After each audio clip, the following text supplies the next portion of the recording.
जय गुरु जी संगत जी, गुरु जी के बोल चैनल पे आपका स्वागत है। संगत जी, आज हम फिर से आए एक नए सत्संग के साथ। तो आइए संगत जी, बिना किसी देरी के सत्संग स्टार्ट करते हैं। जय गुरु जी, शुक्राना गुरु जी। मैं कमल विहार बुराड़ी 84 से हूँ। मेरी शादी 2006 में हुई थी रोहिणी विजय विहार में। मेरे ससुराल वाले किराए पर रहते थे। मैं लालबाग से हूँ। मेरी शादी मेरे पापा के ताऊ की बेटी ने करवाई थी अपने ससुराल में, अपने जेठ के बेटे के साथ। शादी के बाद मेरी तबीयत पहली रात को ही खराब हो गई थी। मेरे ससुराल वालों ने मेरे पापा को बुलाया, साथ में मेरे फूफा भी आए थे। उन्होंने मेरी शादी कराई थी। मेरे पापा मुझको घर लेकर आ गए। उसके बाद ससुराल वालों के साथ पापा का झगड़ा हो गया। वहाँ लोग मुझे परेशान करते थे। लड़ाई झगड़े बहुत ज़्यादा बढ़ते चले गए। उसके बाद मैं प्रेग्नेंट हुई थी। 1.5 महीने का बच्चा मेरे ससुराल वालों ने मेरी रोशन करा दिया था। मेरे हस्बैंड को मेरे साथ में मैं काम पर भेज दिया और मेरे घर में किसी को भी नहीं बताया। मेरी मम्मी पापा को नहीं बताया। उसके बाद मेरी तबीयत बहुत ज़्यादा खराब होने लग गई। मेरे पापा मुझको घर लेकर आ गए और मेरे पति को ससुराल वालों ने मेरे पास नहीं आने दिया। वहाँ लोग मुझे परेशान करने लग गए थे बहुत ज़्यादा। उसके बाद मेरे पति को और मुझसे जिसने भी मेरी शादी कराई थी, हम दोनों को ससुराल वालों से अलग करा दिया। उसके बाद मैं अपनी मम्मी के घर आ गई। मेरी मम्मी का एक और मकान था, मैंने उसमें आकर रहने लग गई, क्योंकि मेरे ससुराल वाले किराए पर थे और मेरे पास इतना पैसा नहीं था कि जो मैं किराए पर घर ले सकूं, घर का खर्चा चलाऊं। तो मेरे पापा ने मुझे अपना घर का रहने का लिए वो वाला घर दे दिया। मैं उसमें रहने लगी। 2007 में मेरे एक बेटा हुआ बर्थडे, और ऑपरेशन से दूसरा बेटा हुआ था 2008 में हुआ, और दोनों बेटे ही। उसके बाद मैं काम करने लग गई। मैं कमाती करती और मैं लोगों के घरों में खाना बनाती हूँ। मेरे पास पैसे हो गए थे तो थोड़ा मैंने जमीन ले ली थोड़ी सी। उसके बाद मेरे साथ मेरे ससुराल वालों ने जलन की वजह से मेरे पति को अपने वश में कर लिया और मेरे साथ बहुत बुरा करने लगे। 2014 में मेरी तबीयत खराब हो गई बहुत ज़्यादा। दिसंबर के महीने में 2015 में मार्च में ठीक हो गई मेरे पापा ने मुझे ठीक करा लिया। उन्होंने बताया कि आपकी बेटी पर किसी ने 2015 में मई के महीने में 13 तारीख को मेरी गाड़ी और हस्बैंड ने अपने काम के लिए इको ली थी, तो उस महीने में 17 तारीख को बेटे की डेथ हो गई थी। उसे करंट लग गया था कूलर से, पता नहीं उसके साथ क्या हुआ। हमने गाड़ी ली थी। हम सुबह भैरव मंदिर पूजा के लिए गए थे। पूजा कराकर आए। बड़ा बेटा बोला, मम्मी आज काम पर मत जाओ। मैंने कहा क्यों, क्या हुआ? माँ बोला, मम्मी आज मेरा मन है कि तुम मेरे साथ रहो। कहा ठीक है, मैं छुट्टी कर लेती हूँ। छुट्टी कर ली और मैं फिर उसके बाद नहीं गई। उस दिन मैं 11 बजे सो गई। 1 बजे में सो के उठी। मैंने सपने में बहुत गंदा सपना देखा। उसमें देखा कि एक बच्चे पानी में डूब गया है, उसको निकाल लिया। निकाल के ले आई। बहुत लोग खड़े हुए हो गए वहाँ पर, और फिर मैंने उसका अच्छे से पानी निकालने की कोशिश करी। और मेरे बड़े बेटे ने मुझे उठाया, बोला मम्मी आपकी बुआ आई है। उस दिन मेरी 3 बुआ है वैसे तो, और बीच वाली बुआ मेरे पूरे परिवार के बच्चे उस दिन घर आए रखे थे। मेरे बड़े बेटे से मिले। मेरे बेटे छोटा ही था, ज़्यादा बड़ा नहीं था, वो सिर्फ 8 साल का ही था। उसने बोला मम्मी चाय बना लो। मैंने चाय बना ली, सब कुछ चाय भी, और सबके लिए दुकान से फ़ैन बिस्किट लेकर आया और सब बच्चों को उसने चाय बिस्किट दिया। मेरी बुआ 3 बजे चली गई। उसके बाद मैंने खाना बनाया, टिंडे की सब्जी बनाई, चावल बनाए। वहाँ खाना मैंने अपने पति और मैंने अपने दोनों बच्चों को दिया। मेरे बच्चों ने खाना खा लिया। उसके बाद मैंने उन्हें गुस्सा करा। मेरे छोटे बेटे ने तो खाना खा लिया था, लेकिन बड़े बेटे ने खाना नहीं खाया। मुझे कहता है मम्मी मुझे भूख नहीं है, इसलिए मैंने कुछ नहीं कहा। तो फिर हम लोग चुपचाप खाना खाया, मैंने और मेरे पति ने। फिर मेरे पति ने और छोटे बेटे ने खाना हम तीनों ने खा लिया था। उसके बाद मैंने अपने पति को बोला घर में मसाले ख़त्म हो रहे हैं, आप मुझे मसाला दिला कर लाओ जहांगीरपुरी से। मैं 4 बजे मसाले लेने गई थी। साबुत मसाले लेकर 5 बजे मैं आ गई। उसके बाद मैंने अपनी मम्मी के ही मकान में रहती थी, जैसे आपको बताया मैंने। तो मेरे मम्मी के 4 फ्लोर है, तो फर्स्ट फ्लोर पे मैं रहती थी। 5:30 बजे मेरे को बेचैनी हो रही थी, तो मुझे सुबह से ही हो रही थी। एक बात और, 1 बजे मेरी छोटी बहन, हम दोनों है, मैं और मेरी छोटी बहन दोनों है, तो छोटी बहन की फ्रेंड आई थी, शायद उसे कहीं जाना था। तो 1 बजे मैं नीचे आई मम्मी के पास छोटी बहन को शॉपिंग कराने के लिए। जाना था अपनी फ्रेंड के साथ बीच वाले कमरे में। मेरी मम्मी के 2 कमरे हैं, नीचे वाले कमरे में मैं बैठी हूँ हुई थी, मेरी बहन और उसकी फ्रेंड भी थी। जैसे मेरा बड़ा बेटा उस कमरे में आया चलता हुआ पंखा अपने आप नीचे गिर गया। फिर मेरा बेटा बच गया, वहां पंखा टूट के मेरे बेटे के ऊपर गिरा था। मैंने अपने बेटे को जल्दी से पकड़ा, उठाया। मैंने कहा तेरे तो कहीं नहीं लगी बेटा। जय गुरु जी। मुझे बहुत घबराहट हो रही थी अपना सक्शन लिखते हुए। गुरु जी ने मुझे हिम्मत दी। 5:30 बजे मेरी बहन शॉपिंग करके उसने आई तो उसने बोला दीदी चाय बना दो। मैंने कहा बना दो। अच्छा, मैं ताऊ की बहू और उस टाइम अपने दोनों बच्चों को लेकर मेरी मम्मी के घर आई हुई थी। मैं भी वहीं पे थी, नीचे आ गई थी मम्मी के पास ही। मेरा बेटा बड़े वाला मम्मी को परेशान करने लगा, टीवी में गाने लगा दिए तेज आवाज में और मम्मी को परेशान करने लगा। मम्मी ने गुस्सा वहां कर दिया। मम्मी ने बोला जादू अपना कमरे में जा, वहां गुस्सा होकर अब वो ऊपर वाले कमरे में चला गया। मैं उससे पीछे पीछे गई तो मम्मी ने बोला कि नानी पास नहीं जाऊंगा। अच्छा, मैंने बोला ठीक है। मैं हंसने लगी कि मैं दोपहर को चावल और टिंडे की सब्जी बनाई थी तो मेरे घर में बर्तन धोने को रखे हुए थे।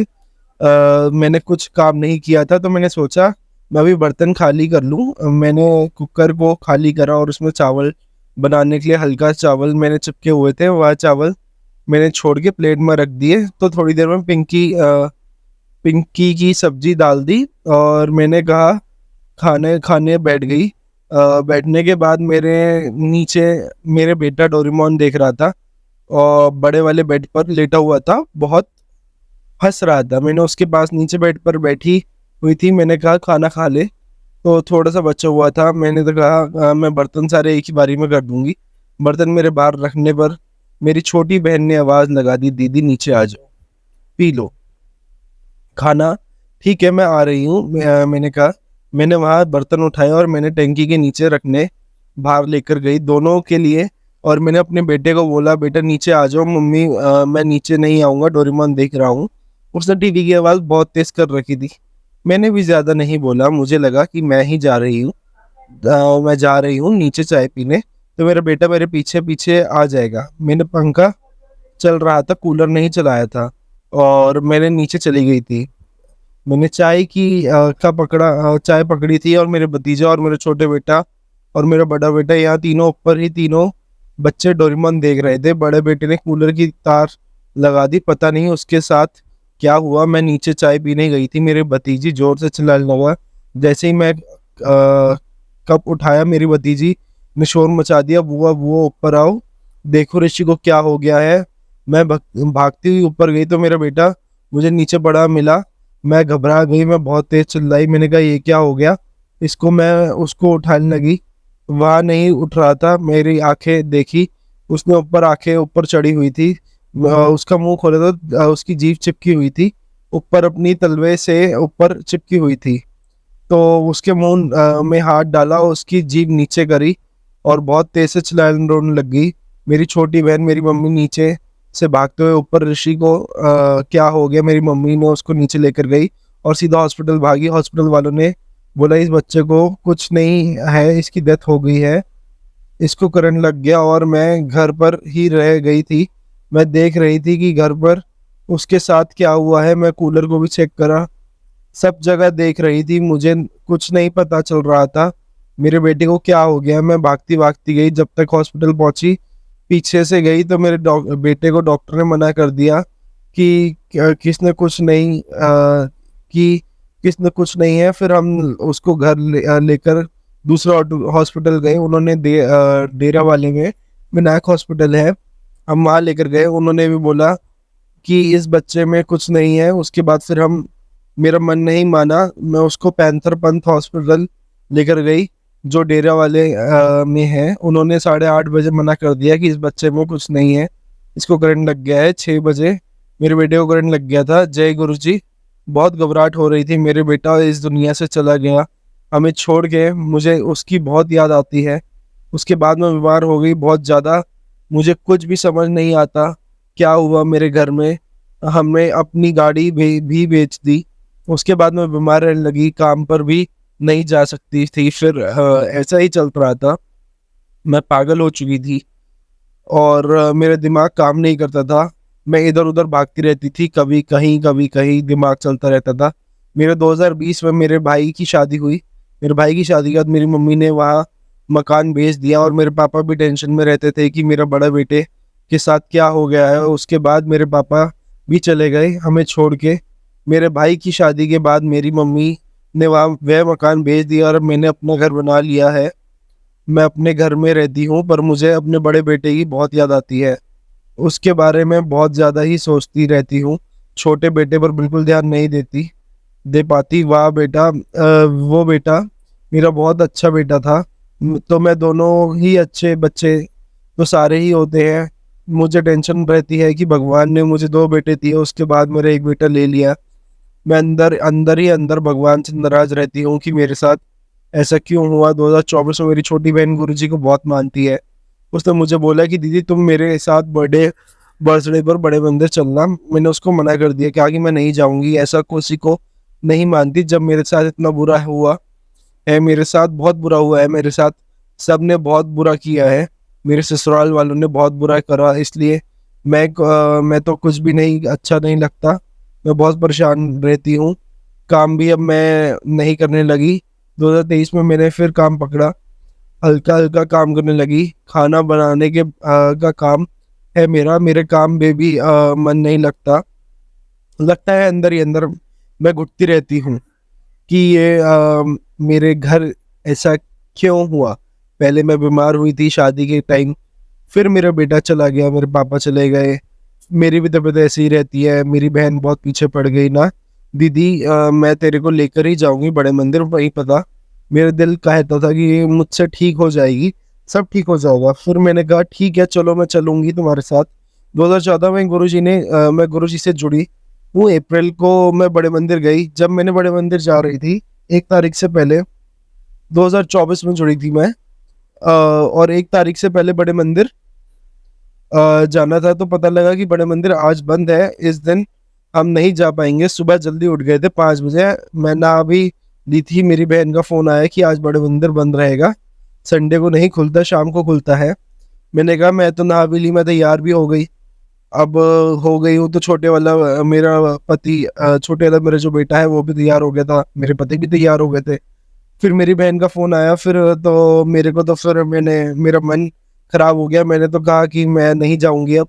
उसके बाद मैं सो गई दोबारा। अगले दिन सोमवार का दिन था और उस दिन हम लोगों को पता चला कि सुबह 9 से 9 बड़ा मंदिर खुलता है।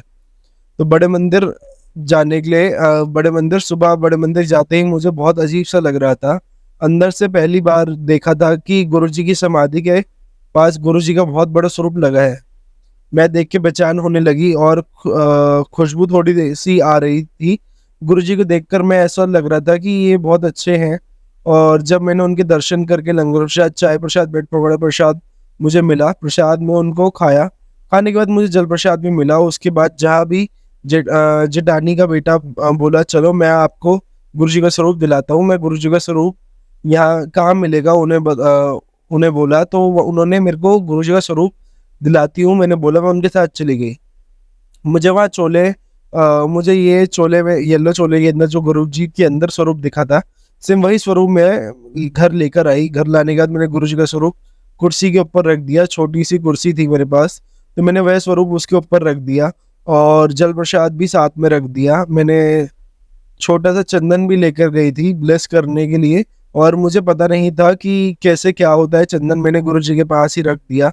उसके बाद मैंने घर आकर खाना खाया, बेटी को खाना खिलाया, और खाने देने के बाद फिर मैं 4:30 बजे उठी। तो फिर मैं कहाँ रही थी, मैं घर ही बैठी थी।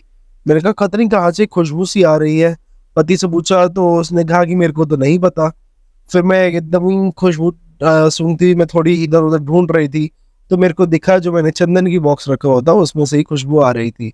मैं तुरंत से ही नहाकर कड़ा प्रसाद बनाने लगी। मुझे कड़ा प्रसाद बनाना पहले से ही आता था क्योंकि मैं एक और आंटी के यहाँ काम करती थी।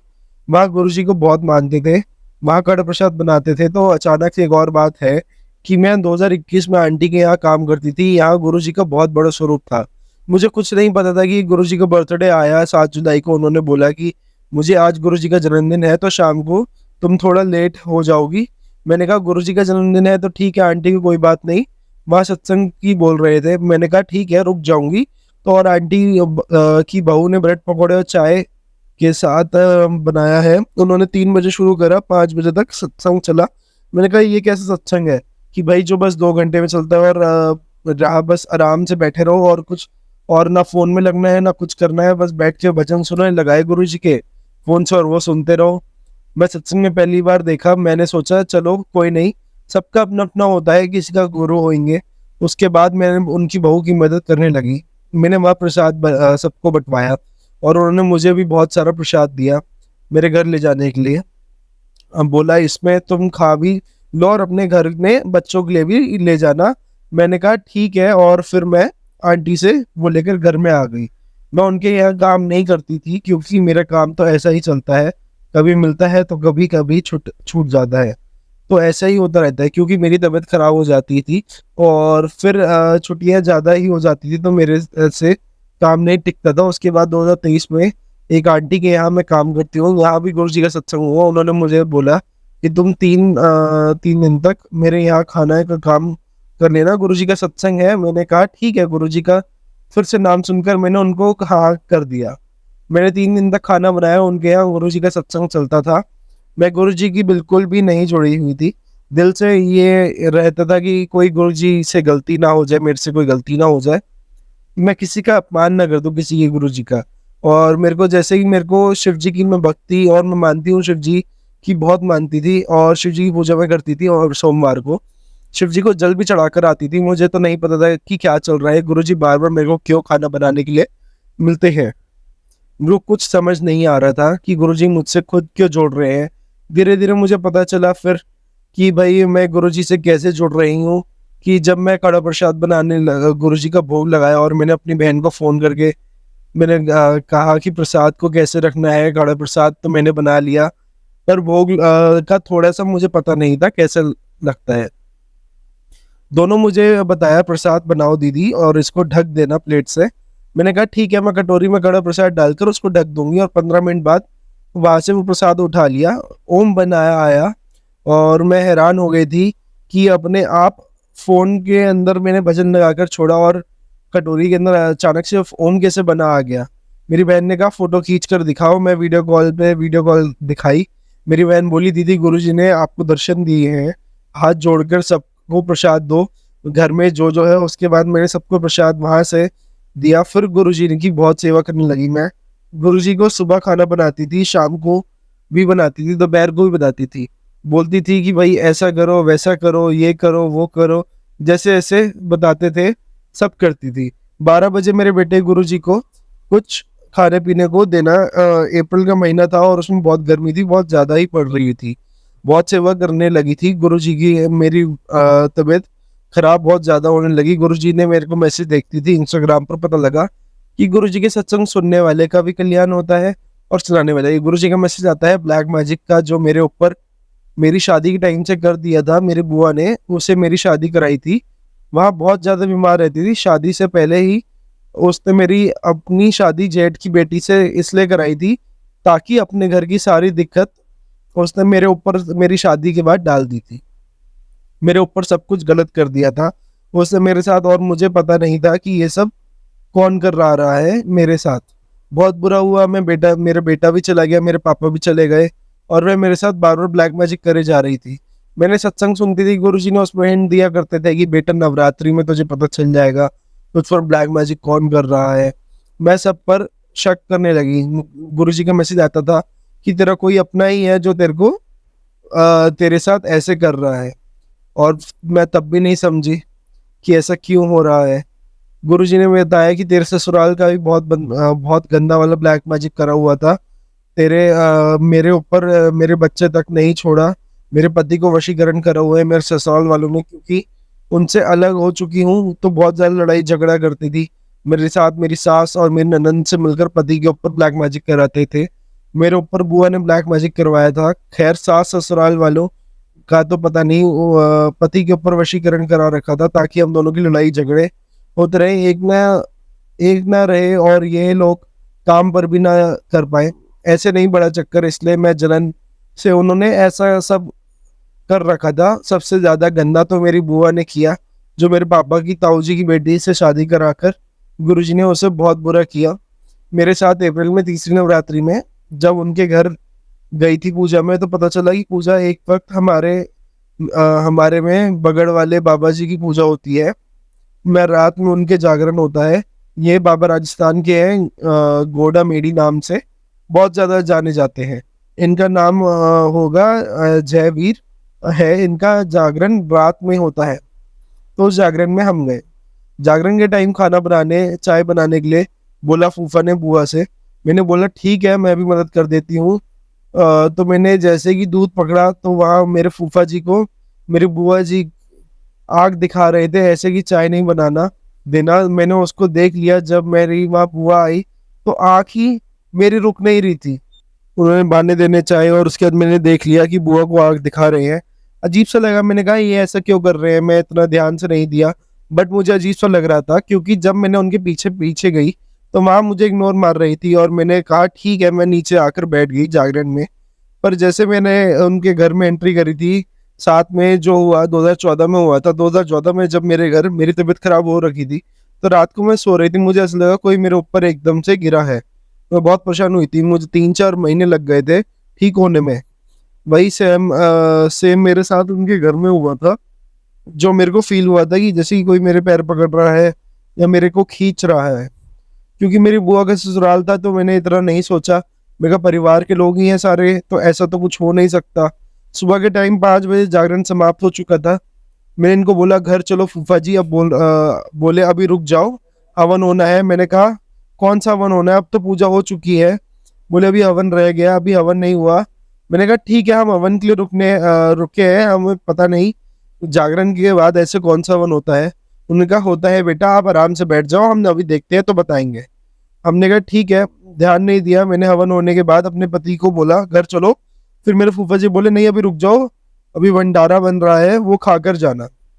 मैं कहा नहीं, मुझे अपने घर जाने दो। मैं अपने बेटे को 2 बजे ही भेज दिया था रात में घर अपने भाई के साथ, क्योंकि वो दोनों तरफ से रिश्ते थे। मायके की तरफ से भी मेरी बुआ थी, ससुराल की तरफ से मेरी चाची थी। इसलिए चाची सास थी, इसलिए मैंने जागरण में मेरी मम्मी और मेरे बड़े भाई को भी बुला रखा था। मैंने अपनी मम्मी को और अपने भाई को, अपनी बेटी को रात को बोला, भेज दिया, और मेरे पति और मैं ही रुके हुए थे वहां पर। जब मेरे घर में जाने लगे तो अजीब सा लग रहा था, जैसे पता नहीं मेरे शरीर को क्या हो गया, एकदम से काम करना नहीं कर रहा था। मुझे घबराहट होने लगी। फिर उसके बाद फिर मेरे पति काम पर चले गए और मैं अपने काम पर से छुट्टी लेकर मैं घर पर सो गई। उस दिन 7 बजे को सोई, दोपहर को 2 बजे उठ गई। दिल घबराने लगा कि ये क्या हो रहा है मेरे साथ। 2024 में भी ऐसा हुआ, 2014 में भी मेरे साथ ऐसा हुआ था। उसके बाद मेरी तबीयत खराब होने लगी थी। मैंने अपनी छोटी बहन को फोन करा और बोला कि तुम बड़े मंदिर चल रही हो। उसने बोला दीदी नहीं, मैं तो नहीं जा पाऊंगी। उसने बोला मुझे बड़े मंदिर आज ही जाना है, पता नहीं मुझे क्या हो रहा है, मेरी दिल घबराने लगा। मैंने बोला मैं आज नहीं जा रही, बड़े मंदिर जाऊंगी तो मैं कुछ भी हो जाए, मैं तो अपना खुद अकेले ही जाऊंगी। फिर मैं बड़े मंदिर कैसे जाना है मुझे ये नहीं पता था। बड़े मंदिर जाना है कब, जब मैं पहली बार गई तो अपने पति के साथ गई थी। बहुत सारे जाने लोग गए थे तो 2 गाड़ियां थी। इस टाइम मैं अकेली बड़े मंदिर कैसे जाऊं। फिर मैंने अपने बेटे को बोला चलो बेटा, हम बड़े मंदिर चलते हैं। 3:30 बजे अपने घर से निकल ली थी बड़े मंदिर जाने के लिए। मेरी बहन ने बताया रात पर मेट्रो में बैठा और छतरपुर उतर जाना। हम आजादपुर पहुंचने, हमने 2 टिकट ली छतरपुर की मेट्रो की। हम छतरपुर पहुंचने पर छतरपुर के मेट्रो स्टेशन पर उतर गए। वहां से बाहर आकर रोड की दूसरी साइड हम गए तो बहन ने बताया फोन पर हमें कि उस साइड से आपको टुक टुक वाले ऑटो मिल जाएंगे। हम छतरपुर मंदिर का उनको बोला। उन्होंने कहा कि भाई बड़े मंदिर का जाना है क्या आपने। और मेरे को बहुत घबराहट हो रही थी कि ये मेरे साथ क्या हो रहा है। बहुत देर बैठा हुआ था अंदर पहले से, और अब बड़े मंदिर में कैसे जाऊंगी। और उस दिन संडे था तो उन्होंने कहा हाँ जी, बड़े मंदिर के लिए आप इसमें बैठ जाओ, 20 रुपये सवारी है। तो मैंने कहा ठीक है। मैं और मेरा बेटा बैठ गए। उस दिन बाहर जैसे हम बड़े मंदिर पहुंचे तो अंदर सेवादारों ने मुझे बाहर बिठा दिया। उस दिन सबको चाय प्रसाद भी दे रहे थे। मैं बैठ गई, मेरा बेटा मुझसे आगे निकल गया था। तो मैं सोच रही थी कि कोई बात नहीं, गुरुजी के पास हम आए हैं तो कोई दिक्कत वाली बात नहीं है। चाय प्रसाद मुझे मिला, मैं गुरुजी के पास बाहर बैठ गई, गुरुजी की तरफ ही देखती रही। गुरुजी आप संभालो सब कुछ, यहाँ क्यों क्या हो रहा है, मुझे कुछ समझ नहीं आ रहा। गुरुजी कुछ भी समझ नहीं आ रहा। मैं पहले अपने एक बेटा खो चुकी हूँ, अब मैं अपने ऊपर से टूट गई हूँ। ये क्या हो रहा है गुरुजी, मुझे कुछ समझ नहीं आ रहा। उस दिन मैं एक लोटा भी लेकर गई थी, गुरुजी के मैसेज भी आ रहे थे, तू लाकर लोटा ब्लेस करा, सब ठीक हो जाएगा। गुरुजी के पास जो सेवादार थे उन्होंने बोला कि आप लाइए लोटा दे दीजिए, मैं ब्लेस करवा देता हूँ गुरुजी से, और आप चलते रहिए। और मैं आगे बढ़ गई, अंकल ने लाकर मेरे को लोटा दे दिया, बोला कि ले जाओ ब्लेस हो गया है। मैं वहाँ, भैया मुझे देखकर स्माइल कर रहे थे। लोटा में लो, मैंने हाथ में लोटा पकड़ा और मैंने उसको लेकर बाहर की तरफ आ गई, और मुझे अजीब सा बहुत लग रहा था। पेट अंदर सा थोड़ा अच्छा भी लगा कि मैंने लोटे को बैलेंस कराकर ब्लेस कराकर ले आई हूँ अपने घर। इस बात पर मुझे थोड़ा सा अच्छा लग रहा था कि उस दिन लंगर प्रसाद में ब्रेड पकौड़ा चाय नहीं था, उस दिन रोटी कड़ा प्रसाद चने की सब्जी और चटनी थी, मुझे दे दिया। सोचा आज तो यहाँ पर बैठ के नहीं कर खाना, शायद बाहर जाकर खाना है। तो मैं आगे वहाँ प्रसाद लेकर चली गई। फिर मुझे आगे जाकर जल प्रसाद में मिल गया। बाहर आ गई, मेरा बेटा मुझे कहीं दिख नहीं रहा था। मैंने बोला एक सेवादार अंकल को कि खड़े थे, कि मैंने उनको बोला कि अंकल आपने क्या, मेरा बेटा नहीं मिल रहा है। वो अंदर ही आया था पर वो मेरे से आगे चला गया था, तो वो मेरे को मिल नहीं रहा। साथ में तो अंकल ने मेरे को बोला साथ साथ में मत चलो, आप आगे जाओ, तो इसलिए मुझे आगे चला गया। वो मेरे से बेटा आगे चला गया और मैं लाइन में पीछे रह गई थी, वो मुझे दिख नहीं रहा। उन्होंने बोला आंटी आप मुझे बताओ, भैया मत बोलो, आप मुझे अंकल बोलो। मैंने कहा ठीक है, फिर मैंने उन्हें अंकल ही बोला। मैंने कहा अंकल मेरा बेटा नहीं है आया, वो बोल रहे हैं कोई बात नहीं, आपका बेटा आ जाएगा, आप बाहर खड़े रहो। मैंने कहा ठीक है। 6:30 से लेकर 8 बजे तक बाहर खड़ी रही, बेचैनी होती रही। फिर मैं रोने लगी। वह अंकल बोले आप रो मत आंटी, आपका बेटा आ जाएगा, गुरुजी के पास आकर रो मत, आपका बेटा भी अभी बाहर आ जाएगा। मैं बाहर ही खड़ी रही। फिर एक अंकल आए, उन्होंने बोला चलो आप मेरे साथ, आपका बेटा उस तरफ को होगा। मैं ढूंढती वहाँ, चलो मैं आपके साथ हूँ। मैं उनके साथ चली गई, जहाँ से हमने एंट्री करी थी उस तरफ बहुत बड़ा टेंट लगा हुआ था। उन्होंने उस तरफ भी मेरे बेटे को दिखवाया पर बेटा नहीं दिख रहा था।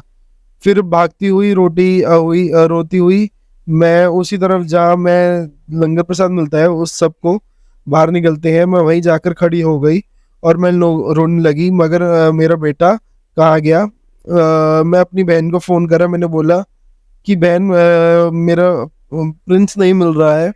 मेरे छोटे बेटे का नाम प्रिंस है।